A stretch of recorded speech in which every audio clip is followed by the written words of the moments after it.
بسم اللہ الرحمن الرحیم۔ السلام علیکم۔ آج بات کریں گے کہ ایران اور اسرائیل، ایران اور امریکہ، ایران ورسز 30-40 ممالک بشمول خلیجی ممالک، اور یعنی امریکہ کے ساتھ دنیا کے اکثریتی ملک جو ہیں وہ یا تو اس کے ساتھ کھل کے اس کی حمایت کر رہے ہیں، اکثریتی کیا یعنی پوری دنیا ہی، یا وہ کھل کے حمایت کر رہے ہیں امریکہ کی، یا وہ خاموش رہ کر اور امریکہ کو سپورٹ کر رہے ہیں۔ ایران کے ساتھ دنیا کا کوئی ایک ملک بھی اوپنلی نہیں کھڑا، یعنی جو اوپنلی کہہ رہا ہوں۔ ہاں، یہ ضرور خبریں آ رہی ہیں کہ چائنا اور رشیا ان کو کچھ انٹیلیجنس شیئرنگ کر رہے ہیں، کچھ نہ کچھ ان کی پس پردہ سپورٹ کر رہے ہیں، یہ اطلاعات ہیں، خبریں ہیں، دعوے ہیں، لیکن اوپنلی ایک ملک بھی ایران کے ساتھ نہیں کھڑا، جبکہ 30 سے 40 ملک اوپنلی امریکہ کے ساتھ کھڑے ہیں، اور باقی جو اوپنلی امریکہ کے ساتھ نہیں کھڑے وہ خاموشی سے امریکہ کو سپورٹ کر رہے ہیں۔ میں ویسے آپ کو ابھی بتاتا ہوں کہ اب تک جو انٹرنیشنل میڈیا نے رپورٹنگ کیا اس سے کیا پتہ چلتا ہے کہ کون جیت رہا ہے، کون ہار رہا ہے، لیکن اس سے پہلے بات کر لیتے ہیں کہ ایرانی صدر نے ایک بیان دیا تھا اور انہوں نے کہا تھا کہ ہم معذرت خواہ ہیں جو ہم نے اسلامی ممالک پہ ہمیں حملے کرنے پڑے، یعنی وہاں پہ جو امریکی احساس ہیں ان کے اوپر، تو اب مزید کوئی حملہ نہیں ہوگا اس وقت تک جب تک ان کی سرزمین ہمارے خلاف استعمال نہیں ہوگی۔ یہ جو چیز ہوئی وہ میں نے جب کچھ لوگ جو اس میں کافی باخبر ہیں ان سے جب میں نے پوچھا تو انہوں نے بتایا کہ یہ جو پیوٹن ہے انہوں نے رابطہ کیا تھا ایرانی صدر کے ساتھ، ایران کے ساتھ، اور انہوں نے کہا تھا کہ آپ اس کا اتنا زیادہ دائرہ کار ابھی نہ بڑھائیں جنگ کا، تو ان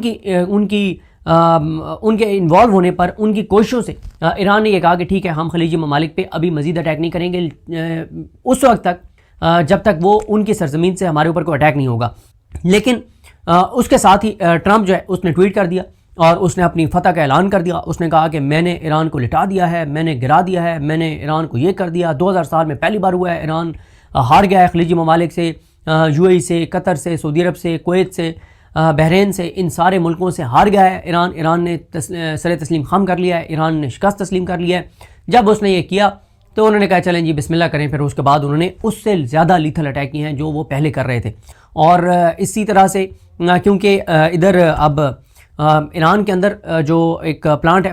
پانی کو پینے کے قابل بنانے کے لیے، اس پہ اٹیک کیا اسرائیل نے، تو واپس اسرائیل کے بھی پانی کو قابل استعمال بنانے والے جو ہے پلانٹ ہے اس کے اوپر ایران نے حملہ کیا ہے۔ اچھا، یہ پریشانی بہت زیادہ ہے امریکہ کو اور اسرائیل کو کہ خلیجی ممالک کے اندر ان عمارتوں کے اندر، جن عمارتوں کے اندر، رہائشی عمارتوں کے اندر امریکی ٹھہرے ہوئے ہیں، ان کے اوپر بھی ان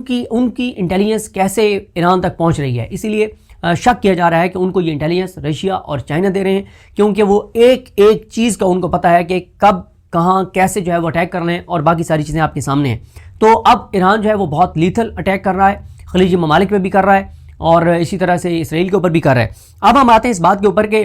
انٹرنیشنل میڈیا کنٹرولڈ ہے۔ 90% انٹرنیشنل میڈیا کے ادارے وہ آپ کو پتہ ہے کہ اس وقت کمپرومائزڈ ہیں ایران کے معاملے میں، اور کس طرح کے ہیں۔ آپ چھوڑ دیں ان کو، تو آپ مغربی میڈیا کو تو چھوڑ دیں، آپ امریکہ کے میڈیا کو تو چھوڑ دیں، آپ پاکستانی میڈیا کو دیکھ لیں۔ پاکستانی میڈیا بھی ایران کے خلاف کیسی خبریں چلاتا ہے۔ پاکستانی میڈیا کس طرح سے انہوں نے آیت اللہ خامنئی کے خلاف پہلے بھی ایک سٹوری چلائی تھی کہ ان کے اثاثے ماسکو میں ہیں اور وہ کسی وقت بھی فرار ہو جائیں گے اور روس میں جا کے پناہ لے لیں گے، اس طرح کی انہوں نے خبریں پاکستانی چینلز نے چلائیں۔ اس کے بعد پاکستانی چینلز یہ خبریں چلاتے رہے کہ جو ہے نا وہ بحری جہاز غرق ہو گیا، اور اس طرح کے الفاظ جو ہیں وہ پاکستانی چینل چلاتے رہے۔ آپ انڈیا کے ایک چینل کا آپ نے دیکھا ہوگا جو چینل بخشی ہیں ان کے، اس نے جس طرح سے امریکہ کو کہا کہ یہ بیوقوف ہیں، انہوں نے غلط کیا ہے، یہ احمق ہیں، یہ پاگل ہیں، ان کو پتہ نہیں اب ایران ان کو ٹھوکے گا، ایران ٹھوک رہا ہے، ایران یہ کر دے گا، ایران وہ کر دے گا، ایسی رپورٹنگ آپ کو انڈین چینلز کے اوپر بھی نظر آ رہی ہے جن کو گودی میڈیا کہا جاتا ہے۔ لیکن پاکستانی میڈیا کے اوپر آپ کو ایسی خبریں، اور اتنا یعنی انڈین میڈیا کے اوپر بھی کچھ آوازیں ایسی ہیں، ویسے وہ بھی کمپرومائز ہیں، لیکن کچھ آوازیں ہیں جو کھل کے بات کر رہی ہیں ایران کے حق میں اور امریکہ کے خلاف، لیکن پاکستان کے میڈیا پہ آپ کو نہیں نظر آئے گا کہ اینٹی امریکہ کو بات اتنی سخت آپ کو ہوتی ہوئی نظر آئے، یا اینٹی اسرائیل کو سخت بات ہوتی ہوئی نظر آئے، اور یا جیسے تحریک انصاف کے رہنما جو بیان دے رہے ہیں، یا علامہ ناصر عباس جو بیان دے رہے ہیں، تحریک تحفظ پاکستان جو بیان دے رہی ہے، کہ ان بیانات کی آپ کو پاکستانی ٹی وی چینلز کے اوپر زیرو کوریج نظر آئے گی۔ یعنی اسرائیل اور امریکہ کے خلاف پاکستان کی اپوزیشن جماعتیں جو بھی بیانات دے رہی ہیں، جو حقیقی عوامی نمائندے ہیں، جو عوام کی پلس کے مطابق، جو عوام کے احساسات اور جذبات کے مطابق غیرت مند، جرت مند بیان دے رہے ہیں، وہ بیانات آپ کو نہیں ملیں گے۔ آپ کسی بھی ٹی وی چینل کے ہیڈ لائنز اٹھا کے دیکھ لیں، آپ کو اس میں نیتن یاہو کا بیان ملے گا، آپ کو ٹرمپ کا بیان ملے گا، لیکن اگر آپ کو نہیں ملے گا تو آپ کو تحریک تحفظ پاکستان، تحریک انصاف، ان کا بیان نہیں ملے گا۔ اچھا جتنا بھی کمپرومائز ہے انٹرنیشنل میڈیا، لیکن اب تک انٹرنیشنل میڈیا کے جو مختلف تجزیے ہیں جس میں وہ یہ بتا رہے ہیں کہ کون جیت رہا ہے کون ہار رہا ہے، تو واضح طور پر انٹرنیشنل میڈیا یہ بات کہہ رہا ہے بہت کم ٹائم کے اوپر، باقی وہ پروپیگنڈا کر رہے ہیں، لیکن وہ جو بات کہہ رہے ہیں کہ امریکہ ہار رہا ہے، اسرائیل ہار رہا ہے، ایران جیت رہا ہے، اس کی وجوہات کیا ہیں؟ اس کی وجوہات میں ایک ایک کر کے آپ کے سامنے رکھ دیتا ہوں کہ وہ کس بنیاد پہ کہہ رہے ہیں کہ ایران جیت رہا ہے اور امریکہ ہار رہا ہے۔ پہلی انہوں نے وجہ یہ بتائی کہ امریکہ نے یہ کہا کہ وہ رجیم چینج کرنا چاہتا ہے، یعنی پہلے تو امریکہ نے دیکھیں بیانات بدلے نا، امریکہ نے کہا کہ وہ دوبارہ جو ہے وہ یورینیم کی افزودگی کر رہے ہیں اور وہ ایٹم بم بنانا چاہتے ہیں اور نیوکلیئر وہ تجربہ کرنا چاہتے ہیں، تو اس لیے ہم جو ہے وہ اٹیک کرنے لگے ہیں۔ حالانکہ انہوں نے جون میں جب اٹیک کیا تھا تو انہوں نے کہا تھا کہ ہم نے دنیا کے سب سے جدید ہم نے جہاز استعمال کر کے اور سب سے بھاری بم گرا کے اور ہم نے ان کی کیپیسٹی ختم کر دی ہے، اب ایران کبھی بھی نیوکلیئر پاور نہیں بن سکتا۔ اور اب یہ کیا کہہ رہے ہیں؟ اب کہہ رہے ہیں کہ نہیں جناب یہ دوبارہ نیوکلیئر پاور بننے کی تیاریاں کر رہے ہیں، تو اس لیے ہم اٹیک کر رہے ہیں۔ پھر کہا نہیں، ہم تو اس لیے اٹیک کر رہے تھے کہ اسرائیل اٹیک کرنے لگا تھا ایران پہ، اور جیسے اسرائیل ایران پہ اٹیک کرتا تو اسرائیل امریکہ پہ ایران امریکہ پہ اٹیک کر دیتا، اس لیے ہم نے جو ہے وہ پہلے ہی اٹیک کر دیا۔ پھر کہا نہیں، پھر یہ انہوں نے کہا کہ جی ہم نے اس لیے اٹیک کیا ہے کہ ہم وہاں پہ رجیم چینج کروانا چاہتے ہیں۔ پھر کہا نہیں، رجیم چینج ہم نہیں چاہتے۔ پھر انہوں نے کہا کہ جناب یہ تو انہوں نے پورا اپنا مذہبی ایک وہ سارا ایک بیک گراؤنڈ بتایا کہ اس مذہبی بیک گراؤنڈ کی وجہ سے پھر وہ پادری گئے اور پھر جس طرح سے وہ دعائیں ہوئیں وہ ساری، جن کو جنید اکبر صاحب نے ٹویٹ کر کے کہا کہ یہ امریکہ کے طاہر اشرفی ہیں۔ اچھا، تو پہلی امریکہ کی ناکامی یہ ہے کہ امریکہ رجیم چینج نہیں کروا سکا۔ دوسری، امریکہ کو یہ لگتا تھا کہ جیسے ہی ہم سپریم لیڈر آیت اللہ خامنئی شہید کو شہید کریں گے تو ساتھ ہی ایران کولیپس کر جائے گا، ان کی سارا سسٹم کولیپس کر جائے گا۔ یہاں بھی امریکہ کو ناکامی ہوئی۔ پھر امریکہ کو یہ لگا کہ جیسے ہی ہم سپریم لیڈر کو شہید کریں گے تو ساتھ ہی ایران کے اندر لاکھوں لوگ نکلیں گے سڑکوں کے اوپر اور وہ حکومت کو گرا دیں گے۔ ایسا نہیں ہوا، کوئی یعنی چند درجن لوگ تو نکلے، لیکن لاکھوں کروڑوں لوگ آیت اللہ خامنئی شہید کے حق میں اور اپنی حکومت کے حق میں وہاں پر نکل آئے۔ پھر اس کے بعد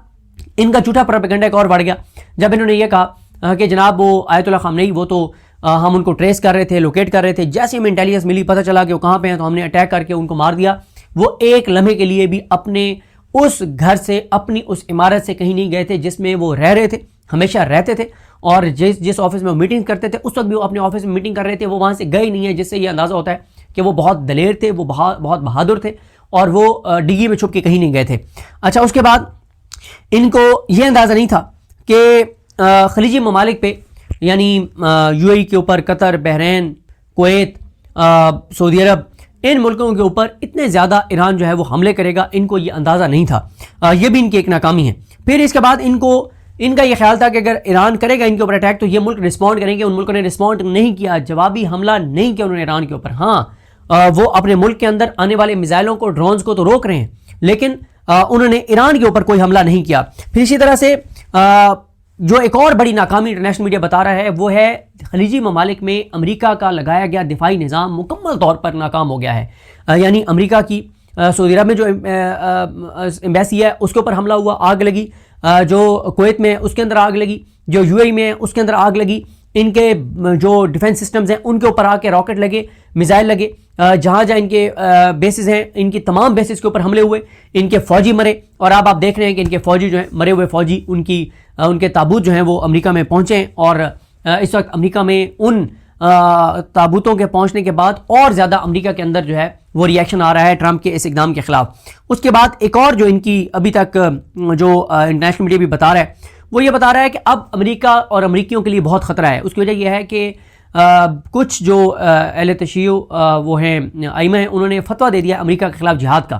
اور اب امریکہ کے لیے خطرہ ہے۔ مشرق وسطیٰ تو ان کے لیے تقریباً نو گو ایریا بنتا چلا جا رہا ہے، اور دنیا کے کئی ممالک میں امریکیوں کے لیے خطرہ ہے، بلکہ ٹرمپ تو خود یہ کہہ رہا ہے کہ ہمیں یہ بھی خطرہ ہے کہ امریکہ کے اندر بھی اٹیک جو ہیں وہ شروع ہو جائیں گے، حملے شروع ہو جائیں گے، کیونکہ اب فتویٰ آ چکا ہے کہ امریکہ کے خلاف جو ہے وہ جہاد کیا جائے۔ اچھا، اسی طرح سے امریکہ کے اندر سے بہت ری ایکشن آ رہا ہے، ٹرمپ کو سپورٹ نہیں مل رہی، اور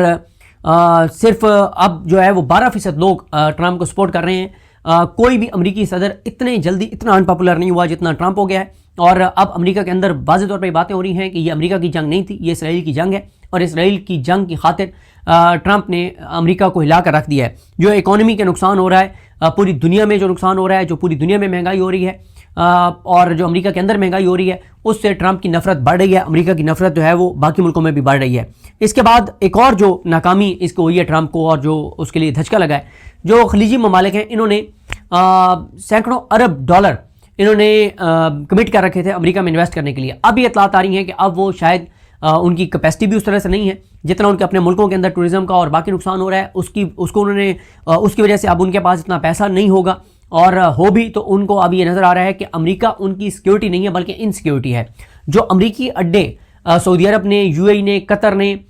کویت نے اپنے ملکوں کے اندر, بحرین نے لگائے ہوئے تھے, بنائے ہوئے تھے, بنوائے ہوئے تھے کہ یہ ہماری حفاظت کریں گے, تو ان کی وجہ سے یہ ملک غیر محفوظ ہو گئے ہیں. اور یہ جو ملک ہے نا, آپ اندازہ لگائیں نا کہ ان ملکوں میں جو امریکی اڈے تھے وہ مطلب کیا اس کا تک بنتا ہے کہ آپ ان سے جو ہے وہ سروسز لے رہے ہیں اپنے ملکوں کے دفاع کی, جو ویسے ہی مسلمانوں کے جو ہیں وہ دشمن ہیں. اور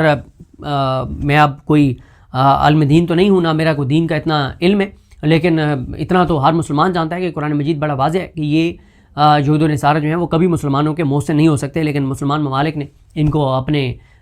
دل میں جگہ دی ہوئی تھی, اپنے سر آنکھوں پہ بٹھایا ہوا تھا, اپنے ملکوں میں بٹھایا ہوا تھا. اس کے بعد اسی طرح سے اب آپ دیکھیں سیٹلائٹ امیجز جاری کرنے والی کمپنیز کو روک دیا گیا ہے کہ آپ نے سیٹلائٹ امیجز جاری نہیں کرنے گلف کنٹریز کے, کیونکہ وہاں پہ سیٹلائٹ امیجز سے پتہ چلنے لگ گیا تھا کہ کتنا زیادہ جو ہے وہ نقصان ہو رہا ہے گلف کنٹریز کے اندر امریکی ایسٹس کا. اور دوسری طرف آپ نے ایران کا دیکھ لیا, ایران کے سیٹلائٹ امیجز جاری کروا رہا ہے امریکہ. اور اسی طرح سے جو ایران کے اندر جو جتنے بھی حملے کیے اب تک امریکہ اور اسرائیل نے, ڈیلی 200 جنگی جہاز حملے کر رہے ہیں, ڈیلی 200-300 سے 500 جگہوں پہ, 300 سے 500 جگہوں پہ روزانہ حملے کر رہا ہے امریکہ اور اسرائیل. اور اس کے باوجود جو CNN کی آپ نے رپورٹ دیکھی ہوگی سب نے کہ کوئی پینک نہیں ہے, وہاں پہ تازہ پھل میسر ہیں, تازہ سبزی میسر ہیں, اور کوئی پینک نہیں ہے, کوئی رش نہیں ہے, سب چیزیں روٹین میں وہاں پر چل رہی ہیں. اچھا, اسی طرح سے جو ہے وہ آبنائے ہورمز جو ہے وہ نہیں کھلوا سکا امریکہ, تمام تر دھمکیوں کے باوجود, تمام تر اپنے حملوں کے باوجود, تمام تر نہیں کھلوا سکا. آئل پرائسز نیچے نہیں لا سکا. اور اسی طرح سے اب آپ دیکھیں کہ امریکہ کے ہدف جو ہے وہ بدل رہے ہیں, اور اب انٹرنیشنل میڈیا کے اوپر جتنا بھی کنٹرولڈ ہے یہ تجزیہ آنا شروع ہو گئے ہیں کہ امریکہ کو شکست ہو چکی ہے. اب دیکھنا یہ ہے کہ امریکہ اس جنگ سے کیسے نکلتا ہے, اور یہ ہے بڑا مشکل کہ امریکہ اس طرح سے جو ہے وہ نکلا ہے اتنی آسانی سے, کیونکہ ٹرمپ کے لیے تو اگر یہ اس طرح سے اس جنگ سے نکلتا ہے تو یہ تو ختم ہے, یہ تو اپنی ٹرم بھی پوری نہیں کر پائے گا جس طرح سے وہاں پہ امریکہ کے اندر صورتحال ہے. تو حملے ایران کے جاری ہیں خلیجی ممالک پہ بھی, اسرائیل پہ بھی, اور حزب اللہ نے بھی کل بہت ہی سخت حملہ کیا ہے اسرائیل کے اوپر, اسرائیل کی فوجیوں کے اوپر. تو یہ اب تک کی انفارمیشن ہے کہ امریکہ یہ جنگ ہار رہا ہے, ایران یہ جنگ جیت رہا ہے. آپ اندازہ کریں اگر ایران کے ساتھ 4-5 اسلامی ملک بھی کھڑے ہو جائیں, صرف 4-5 اسلامی ملک کھڑے ہو جائیں, تو امریکہ کی سپر پاور بھی ختم, اسرائیل بھی ختم. اسرائیل کو صفحہ ہستی سے مٹایا جا سکتا ہے اگر صرف 4 سے 5 ملک ایران کے ساتھ کھڑے ہو جائیں. اگر ایران تنہ تنہا 9-10 دن سے لڑ رہا ہے, جس کی قیادت شہید ہو گئی, جس کے اوپر ڈیلی جو ہے وہ 400-500 حملے ہو رہے ہیں, جس کے خلاف پوری دنیا کی طاقت ایک طرف ہے, اکیلا ایران ایک طرف ہے, تمام تر پابندیوں کے باوجود کوئی تصور نہیں کر سکتا تھا کہ ایران اتنی جرأت, بہادری اور دلیری سے اتنے دن تک سروائیو کرے گا. تو اس پہ اگلی ویڈیو میں بات کریں گے کہ اس پہ کیا بات ہو رہی ہے کہ کب تک امریکہ جو ہے, ایران جو ہے وہ ایران کے پاس سے کتنی طاقت باقی ہے, اور کب تک ایران جو ہے وہ لڑ سکتا ہے. اس پہ نیکسٹ ویڈیو میں بات کریں گے. مجھے اپنی دعا میں یاد رکھیں. اللہ محمد صاحب کا حامی ناصر. اللہ حافظ.